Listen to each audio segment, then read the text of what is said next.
Welcome to JSA TV, where we're covering the latest stories, trends, and innovations from leaders in global connectivity, digital infrastructure, and the networks within. I'm Allison Whelan, and joining me today is Patton Lochridge of Bandwidth IG.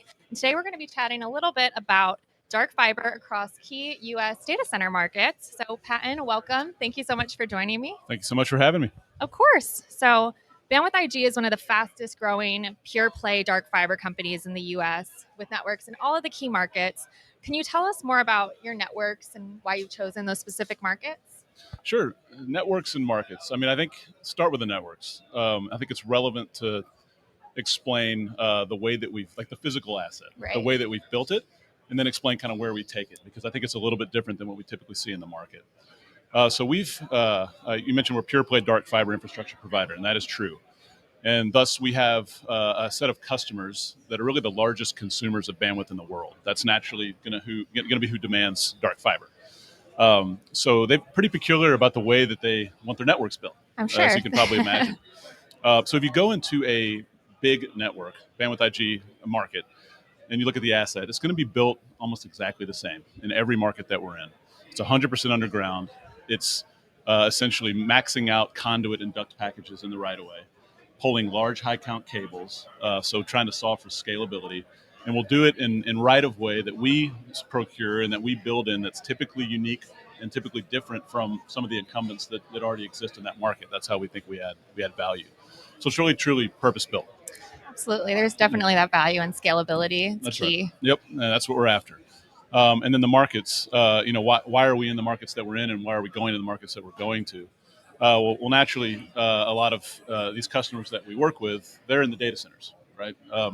And one thing I didn't mention about our networks is that we build express routes between data centers. So that's another differentiator. We're not trying to splice out and take fiber, a pair here, a pair there, to every cell tower, every enterprise building. Others do that. That's important for the market in general, but it's not where we fit in. We truly build undisturbed kind of express routes in between the centers of compute. So data centers, third-party data centers, cloud campuses, carrier hotels, anything where you have a big core central nucleus of compute is where we want to be. And so when we're going into markets, naturally that ecosystem needs to either exist, or we think it's going to exist sometime in the future. And so that's kind of why we're in the markets that we're in, is those data center ecosystems really exist. The second thing we look at is, and this is usually not a hard one, is we'll go into a market, and for that type of application and the infrastructure that is needed in these markets, from a fiber infrastructure standpoint, typically doesn't exist.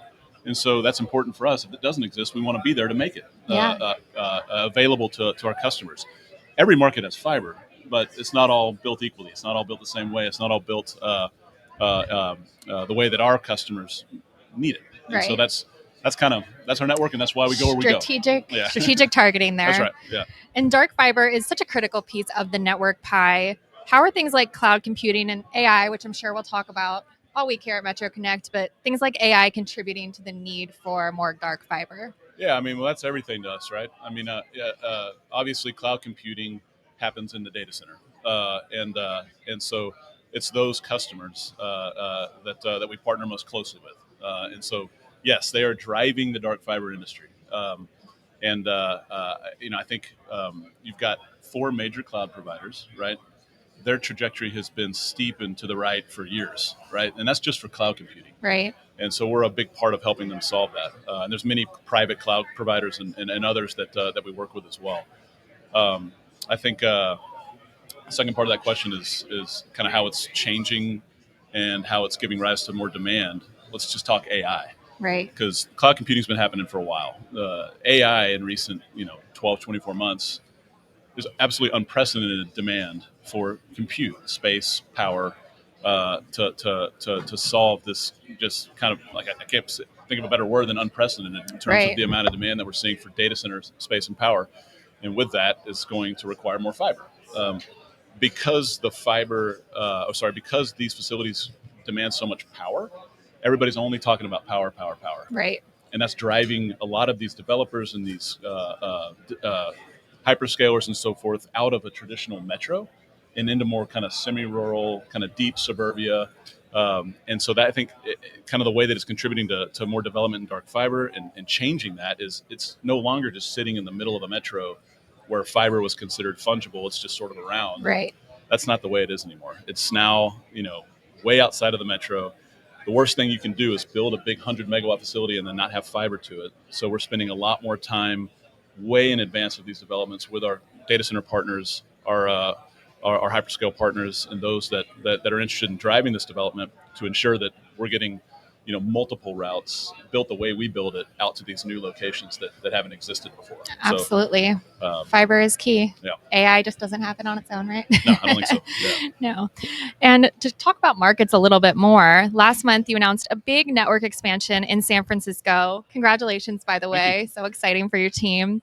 What additional plans do you have to keep up with the demand for more dark fiber in areas like San Francisco or these other markets that we discussed? Yeah, I mean, I think San Francisco was a textbook kind of market for us to enter. And you have a very robust data center ecosystem that already exists in that market, right? So that's something that I don't know. I think it's maybe second behind Northern Virginia is the most critical IT load in one central in geography. So for us to come in and interconnect a lot of those facilities and keep up with that growth was a very natural thing for us to do. There were a lot of kind of older telecommunications networks in the ground that, like I said, may serve the purpose for enterprise locations, may send packets up and down office buildings, but are not quite cut out for kind of the new AI compute requirements and data center compute requirements. So that was a very natural place for us to come in and kind of change that market from a fiber perspective. I think we'll continue to look for markets like that and grow into more markets like that as those demand signals come. And really, in our existing markets, data centers used to just be fine with a route in or route out, no problem. Fiber piece of this is done.